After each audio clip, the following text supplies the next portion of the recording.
But he was just standing right there. I didn't see no emotions. I didn't see no anger. I didn't see no crying. And I was like, something's not right here. Indeed, something isn't right when your 16-year-old girl was just found unalived in the woods and her teenage ex is acting blasé about it. In the summer of 2024, the quiet community of Loganville, Georgia was shaken to its core by a heartbreaking tragedy that would leave an indelible mark on all who heard the story. Let's be honest, there are evil people in this world. Sometimes with evil people, that kind of obligation is enough to be a motive for murder. Mia Campos was a 16-year-old girl with her whole life ahead of her. She had hopes, dreams, and she was pregnant. Indeed, she was young, but she was ready to be a mother, and she had her family there to help her every step of the way. And it's like, don't worry about it. I say, you don't need anything, nobody, you don't need anything else from nobody. I said, you be good. Everything is good, everything's gonna be fine. But none of that got to happen. Mia and her unborn son, Sebastian, fell victim to a monster, posing as the boy next door. Her shocking case garnered national attention, not just as a heartbreaking story, but as a stark reminder of the vulnerabilities faced by young women and the devastating consequences of DV. Domestic violence has no age. Sometimes teens are the most vulnerable to it. So let's honor Mia by telling her story and seeing how we can keep ourselves and others safe in this strange world. But be ready for a story that's as dark as it is infuriating. Mia Campos was born in 2008, the youngest of 5 siblings in a close-knit family. Her parents, Edward and Miriam, raised their children in Loganville, a suburban area about 45 minutes east of Atlanta. By all accounts, Mia was a happy and outgoing teenager with a passion for music and dance. Well, her personality was like she was happy all the time. She liked to dance, she likes music, and she went to school for artists, from school for a little bit when he was 4th or 5th grade. But when she grew up, she was more into the music, because back in my day, I used to be a DJ, so she was following my step. Her father, Edward, had once worked as a DJ, and Mia seemed to have inherited his love for music. She had already begun to follow in his footsteps, playing music at birthday parties and quinceañeras in their community. And she played a couple of, here in Atlanta, a couple of times, like a birthday, like a quinceañera. And she was really good. She was a happy girl. She didn't have no problem with nobody.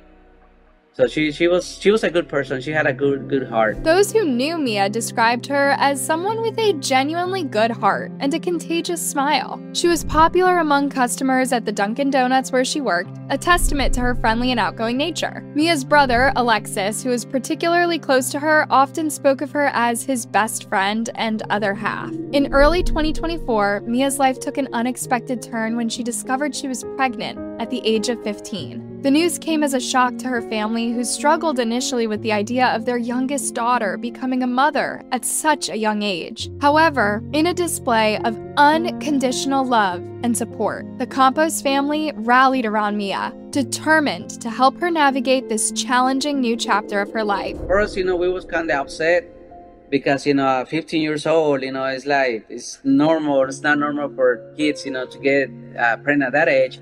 But I was angry, I was upset, but 2 months later, when I see the belly, is getting bigger and bigger and bigger, I just fell in love with my grandson, and I told her, you know what, mija, you got our support, like a parent, you got 100% support, from your mom and myself. As Mia's pregnancy progressed, her excitement grew. She chose the name Sebastian for her son and eagerly prepared for his arrival. By July 2024, Mia was 7.5 months pregnant and looking forward to her upcoming baby shower. Despite the challenges that lay ahead, Mia approached her impending motherhood with optimism and determination. Yes, she was very excited.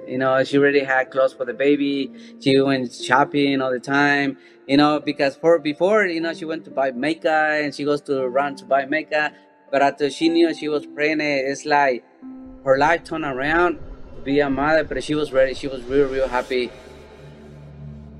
The father of Mia's child was identified as Jesus Monroy, a 19-year-old who had been introduced to Mia through her brother, Alexis. It's important to note that Alexis had not intended to set them up romantically. Jesus was several years older than Mia, and Alexis considered him more of an acquaintance than a close friend. The nature of Mia and Jesus' relationship remains somewhat unclear. According to Mia's family, they were unaware that Mia and Jesus had been seeing each other until the pregnancy was announced. By that point, whatever relationship they had seemed to have already ended. The family described their interactions as sporadic, with Jesus occasionally taking Mia to the doctor's appointments, but showing little enthusiasm or involvement beyond that. The age difference between Mia and Jesus raised legal concerns. At the time Mia became pregnant, she was 15, and Jesus was 19. In the state of Georgia, the age of consent is 16, which means that their sexual relationship could be considered statutory rape. Mia's father, Edward, had considered pursuing charges when he first learned of the pregnancy, but ultimately respected Mia's wish not to do so. Despite Jesus' apparent lack of interest in fatherhood, Mia hoped he would be involved in their child's life. Her family, while skeptical of Jesus, supported Mia's desire to include him. Edward even went as far as to tell Jesus that if he didn't want to be involved, he could walk away, assuring him that they would take care of Mia and the baby. The second time that we went and talked to them, because he didn't want to pay for the medical expenses, and I was like, okay, and I told my wife, you know what, I don't want to go down there no more. Let's deal with this one, and I don't want to hit the faces again, but it's like, no, we need to go talk to them. We need to go talk to them. I said, okay. So finally we went and talked to them, but still I see the coldness of him and their father and the mom. And I was like, you know what? And that's how I told Jesus in front of his mom and his dad, I said, you know what? I said, either you be a real man or you walk away. This offer makes the tragic events that followed all the more incomprehensible. On the evening of July 14th, 2024, Mia spent the day shopping with her mother for her upcoming baby shower. My wife, she spent almost all Sunday with Mia. They went to the mall, they went to eat breakfast, they went to eat, and then, I mean, they came home like normal, but they spent all day together and everybody was happy. It was a normal Sunday filled with family time and preparations for the baby's arrival. As night fell, the Campos family was relaxing at home, unaware that their lives were about to change forever. At around 10:30 p.m., Mia told her brother Alexis that she was going out for a few minutes to meet Jesus. She said they were going to run to a nearby Quick Trip gas station to grab some snacks. This wasn't an unusual occurrence, so Alexis didn't think much of it. She told me that she was going to go with him to Quick Trip, which was a normal thing. I mean, they would always go somewhere. They would go eat or they would go to the appointments. But for some reason, before she left, I had a kind of a bad feeling. In hindsight, many victims' loved ones think about that slight hunch that they had that something was wrong. But how many times do we give in to our hunches and doubts? In the real world, we think nothing bad will happen to us. That's only on the news or in movies. Sadly, Alexis will forever live with the regret of not speaking out that late evening. Mia's parents were unaware that she was leaving. Now they're left wondering why Mia even left her home at that time. She went out the door, it was around 10:30 at night. Why? I still don't got that picture right, why she left from our house at that time. And I mean, the only thing I can think that Jesus called Mia to, hey, you know, I meet you here. And because if you can see on the camera, Mia leads to the house like she was happy. She was not upset. Indeed, at 10:31 p.m., the family's Ring doorbell camera captured footage of Mia walking out the front door. It would be the last time she was seen alive by her family. When Mia didn't return after 30 to 45 minutes, her family began to worry. They tried calling her phone, but there was no answer. Then they called everyone that was close to Mia, and even had them call her, to no avail. By 11:15, that's when we started worrying, like, well, I mean, to go to the Quick Trip and come back, you're looking maybe not in even 30 minutes. You know, that's when we started calling, because I called Mia and she didn't answer. Her mom called Mia, she didn't answer. My son called Mia, she didn't answer. And then we had to call another friend. She was real close with him, and he called her, and still she didn't answer. Concerned, they reached out to Jesus, who claimed that he hadn't seen or spoken to Mia since the previous day. This contradicted what Mia had told Alexis about meeting Jesus, immediately raising suspicions.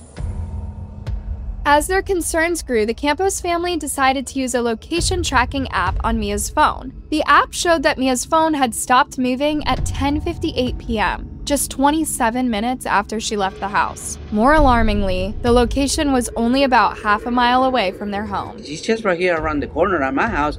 So it's like, I told my wife, and then I said, you know what, pues let's go look for it. And as soon as we turned to the street, I mean, I didn't see no cars. And it's like, well, but it's not on the streets. It's like more farther to the inn. So that's when we start getting inside to look for it. He came to the house and said, hey, my app says it's just right here around the corner. So and it's like, the last time that he moved, it was probably around 10:58. So, and after that, that's when we started looking for her. And that's when we called Jesus. She was with him. She said, no, I was at the house. I haven't talked to her. I haven't seen her since Saturday morning. Desperate to find Mia, her family, along with Jesus and his father, who had arrived to help with the search, drove to the location indicated by the app. The signal led them to a wooded area just off the road. As they searched, Jesus reportedly found Mia's body about 20 to 30 feet from the roadway. The scene that unfolded was devastating. Mia was found face down, not breathing. What is your reaction when you see her there in the woods?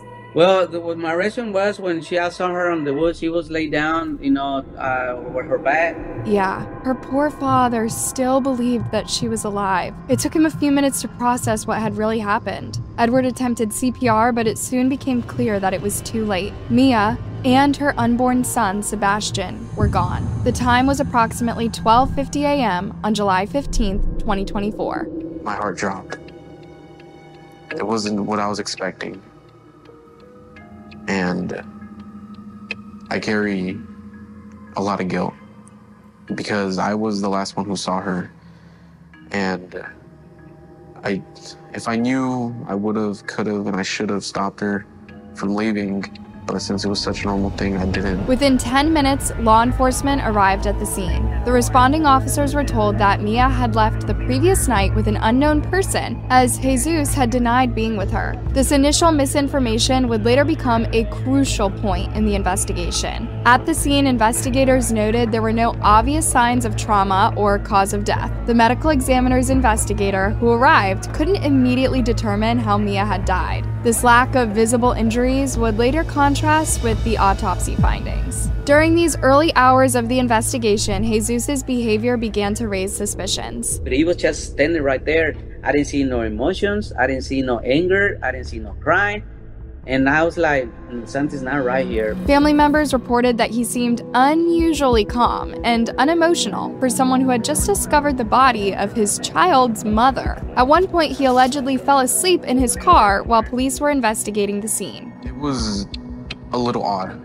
He didn't show much emotion. Perhaps most tellingly, Mia's brother Alexis reported a disturbing interaction with Jesus. As they sat on the side of the road while the police worked, Jesus reportedly leaned over and asked Alexis not to tell the police that he was the father of Mia's unborn child. Yeah, he was prioritizing his own interests over the tragedy. Needless to say, it struck Alexis as deeply inappropriate and suspicious. And the first thing he told me was, do me a favor, don't tell them that I'm the one that got Mia pregnant, that I'm the father of the son. And the first thing I told him was, that's not important right now. This is more important. And I told him he's really ignorant for thinking that instead of being more worried about Mia and his son. On July 16th, an autopsy provided information as crucial as it was heartbreaking. Medical examiner Dr. Terry ruled Mia's death as a homicide, determining that she had died due to asphyxiation caused by compression of her throat. In other words, Mia had been strangled to death in the woods, just a half-mile away from her home. The autopsy also revealed that Mia's unborn son, at nearly 7 months pregnant, had been healthy and would have likely survived if not for Mia's death. This finding would later lead to additional charges related to the death of Mia's unborn son. As the investigation progressed, detectives began to uncover evidence that contradicted Jesus's initial statements. They obtained surveillance footage from a house across the street from the Campos residence, which showed Mia walking up the street rather than being picked up in a vehicle as initially thought. But the breakthrough in the case came when the investigators examined Mia's phone. They discovered a screen recording that Mia had taken of her text conversation with Jesus on the night she disappeared. These messages, which Jesus had instructed Mia to delete, showed that he had asked her to meet him at the end of her neighborhood. He had also told her to delete their conversation, raising immediate red flags for the investigators. Furthermore, Mia's last text messages to a friend sent as she was walking to meet Jesus simply said, "I'm scared." This haunting message, combined with the deleted conversation with Jesus, painted a picture of a young woman who may have sensed she was in danger, but felt compelled to go anyway. The investigation wasn't looking good for Jesus. He was burying himself in his own lies, and the people who thought they knew him were beginning to realize that they'd been trusting a monster. On July 17, 2024, Jesus Monroy was brought in for a follow-up interview. During this interview, he continued to maintain that he hadn't seen Mia on the night of July 14th and that they hadn't communicated after 8 p.m. that evening. However, when confronted with the evidence from Mia's phone, Jesus denied sending the messages, even though he admitted to having his phone with him the entire night and that no one else had access to it. Based on these inconsistencies and the evidence from Mia's phone, Jesus was arrested and initially charged with making false statements to the police. This charge allowed investigators to seize Jesus's phone and obtain a search warrant for its contents. Jesus Monroy told police that he didn't even see Mia that night. The arrest warrant, though, accuses him of luring her to the end of her neighborhood, where he caused her death by asphyxiation. He's now facing charges of malice murder, felony murder, feticide, and aggravated assault. Now, on Friday, Jesus Monroy appeared in front of a judge for the first time since he was arrested last month. The 20-year-old entered a packed courtroom just north of Atlanta, with Mia Campos' family also in attendance. The evidence gathered from Jesus's phone proved to be damning. Location data showed that, contrary to his claims of being at home, he had left his home around 10:20 p.m. on July 14th. His phone placed him near Mia's neighborhood at 10:30 and at the intersection where her body was found at 11:09. Perhaps most disturbingly, investigators found that Jesus had sent a text message to Mia asking her where she was while he was at the crime scene with her family, searching for her. This was a lame attempt to create an alibi and distance himself from the crime. Once again, he was only thinking about himself, even as he was supposedly searching for his ex-girlfriend's dead body. On July 23, 2024, based on the mounting evidence, Jesus Monroy was charged with malice, murder, felony murder, feticide, and aggravated assault in the deaths of Mia Campos and her unborn son. This had to do with whether the state has enough evidence to bind the defendant over for trial, whether there's enough evidence from which a jury could find either way in his case. And so we're going to show you that probable cause hearing. It was a fascinating hearing, and you're going to hear now a detective describing what happened as soon as he arrived at that crime scene. Take a look. The case against Jesus Monroy proceeded to a preliminary hearing, where a judge would determine if there was enough evidence to move forward with a trial. During this hearing, the lead detective testified about the evidence gathered during the investigation. So on July 15th of this year, 2024, at around 1:57 a.m., I was called out to a person dead call in the area of 3610 Stevens Road.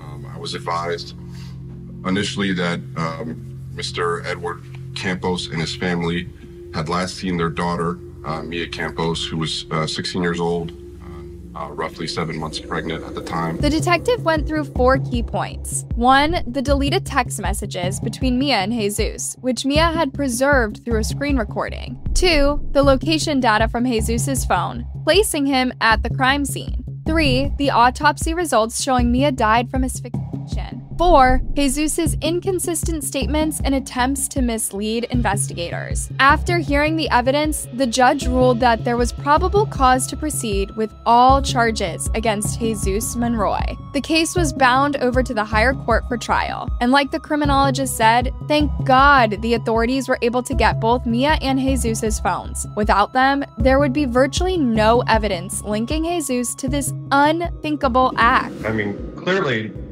thank goodness they have her device and his device, because now between the two, they can show that Monroy contacted her, lured her out of the house, so it's irrefutable who's responsible for removing her from the home. And then, as Barbara indicated, for her to pass away at that area within 27 minutes really ties him nicely to the case otherwise. But since we also know that these devices have GPS location technology to it, his included, now they can show that they were both at that location when her phone stopped moving. In addition to the criminal charges, Mia's family expressed interest in pursuing civil action. They mentioned the possibility of a wrongful death lawsuit against Jesus and his family, as well as potentially pursuing statutory rape charges based on Mia and Jesus's ages when she became pregnant. The murder of Mia Campos and her unborn son sent shockwaves through the Loganville community and beyond. The tragic loss of a young life and the circumstances surrounding the crime touched many people, sparking discussions about teen pregnancy, DV, and the importance of supporting vulnerable young women. Mia's family, despite their immense grief, chose to speak out about their daughter's life and death. They hoped that by sharing Mia's story, they might prevent similar tragedies from occurring in the future. Their openness about the challenges they faced and the unconditional love they had for Mia resonated with many who followed the case. The community rallied around the Campos family, offering support and condolences. A GoFundMe page was set up to help cover funeral expenses for Mia and Sebastian, and many contributed to honor their memory. Local schools and community organizations used this tragedy as an opportunity to educate young people about healthy relationships, the warning signs of abusive behavior, and the importance of seeking help when feeling threatened or unsafe. The case of Mia Campos serves as a stark reminder of the vulnerabilities faced by young women, particularly those in potentially abusive relationships. It highlights several important issues that deserve reflection and discussion. Mia's situation brings attention to the challenges faced by pregnant teenagers. While her family ultimately supported her decision to keep the baby, the case underscores the need for comprehensive sex education and support systems for young people. Although the full extent of Mia and Jesus's relationship is unclear, the case raises questions about power dynamics in relationships with significant age differences and the potential for manipulation and abuse. Mia's final text message saying she was scared is a haunting reminder of the importance of trusting one's instincts and seeking help when feeling unsafe. The Campos family's unwavering support for Mia throughout her pregnancy demonstrates the crucial role that family support can play in difficult situations. The case touches on complex legal matters, including statutory rape laws and the prosecution of crimes against unborn children. The use of cell phone data, location tracking, and recovered deleted messages played a crucial role in the investigation, highlighting the increasing importance of digital evidence in criminal cases. We know that he picked her up in his truck, so there may be evidence of a struggle. We know that her cause of death was, a homicide, and manner of death was asphyxiation. So that really indicates there was either a ligature strangulation or a manual strangulation. There might have been a fight.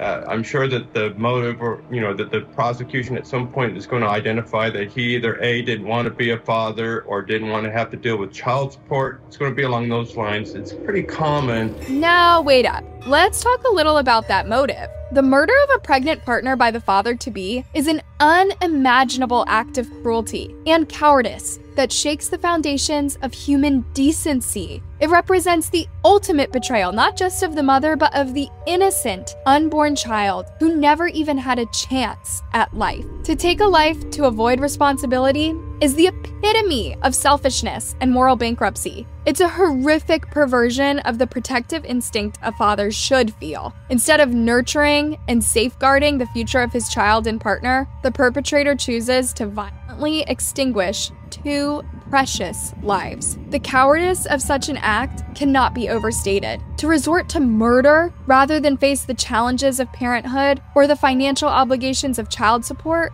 reveals a profound weakness of character. The second time that we went and talked to them, because he didn't want to pay for the medical expenses, and I was like, okay, and I told my wife, you know what, I don't want to go down there no more. Let's deal with this one, and I don't want to hit the faces again. But it's like, no, we need to go talk to them. We need to go talk to them. I said, okay. So finally we went and talked to them, but still I see that the coldness of him and their father and the mom, and I was like, you know what? And that's how I told Jesus in front of his mom and his dad, say, you know what? I say, either you be a real man or you walk away. Yeah, Edward made him a simple offer. If you don't want to be involved as a father, walk away. Just don't bother my daughter anymore. Edward did not even have a word to this. It is the logical, albeit selfish, step to take if you don't want to be a father. This crime represents a complete moral failure and lack of basic human empathy. To value money and freedom from responsibility over human life, especially the lives one helped create, is unconscionable. It's a stark reminder of the depths of human cruelty and selfishness. If this was Jesus's real motive, and this seasoned criminologist and profiler seems to be sure of it, then he is nothing short of evil. Let's be honest, there are evil people in this world. Sometimes with evil people, that kind of obligation is enough to be a motive for murder. The way the community came together to support the Campos family shows the power of collective compassion in the face of tragedy. While it's important to prevent all acts of violence, there are steps that we can take to reduce the risk of similar tragedies. Implementing comprehensive education programs in schools that cover healthy relationships, consent, and recognizing signs of abusive behavior is crucial. And speaking of abusive behavior, if you notice any of these warning signs, it's time to go. Some key red flags to watch for include a strong desire for control, excessive jealousy, monitoring of communication and whereabouts, attempts to isolate you from friends and family. Emotional volatility is another concerning trait, characterized by sudden mood swings, unpredictable anger, or an inability to regulate emotions in a healthy manner. Violent tendencies, even if not initially directed at you, should also be taken very seriously. This can include a history of physical altercations, destruction of property when angry, or cruel treatment of animals. Narcissistic or psychopathic traits such as lack of empathy, constant need for admiration, manipulation, and an inability to accept responsibility for one's actions can also be indicators of a potentially dangerous partner. It's important to trust your instincts and seek help if these warning signs are present, as they often escalate over time. Remember, love should feel safe and supportive, not fearful or controlling. It's also crucial to foster environments where young people feel comfortable discussing their relationships and concerns with trusted adults. We should encourage friends, family members, and community members to speak up and offer help if they suspect someone might be in an abusive situation. Reviewing and strengthening laws, protecting minors, and addressing domestic violence is necessary. Providing accessible mental health services to help individuals deal with anger, jealousy, and other emotions that can lead to violent behavior is vital. Organizing community events and campaigns to raise awareness about DV and promote healthy relationships can also play a significant role in prevention. Tragic stories like Mia's shouldn't be told to satisfy that morbid curiosity. Not at all. They should serve as a call to action for all of us to work harder to keep ourselves and each other safe from monsters like Jesus. The tragic death of Mia Campos and her unborn son Sebastian is a heartbreaking reminder of the fragility of life and the devastating impact of violence. As the legal proceedings against Jesus Monroy continue, Mia's family and community are left to grapple with their loss and search for meaning in this senseless act. As Mia's family braces for a years-long trial and even the possibility that Jesus may walk free, there are more questions than answers. We think we have our answer, but the wheels of justice move slow and sometimes they're flawed. Without enough evidence to put Jesus at the scene of the crime, his defense attorneys could argue that this is just a makeshift story made by Mia's bitter family. It would truly be heartbreaking if no justice would be brought to Mia. That's why her tightly knit family is now putting all of their energy into making sure Mia's deranged killer is put in jail for the rest of his life. Still, no amount of prison time will erase the pain they felt when they found their daughter's lifeless body, or the pain they feel every day as they remember it.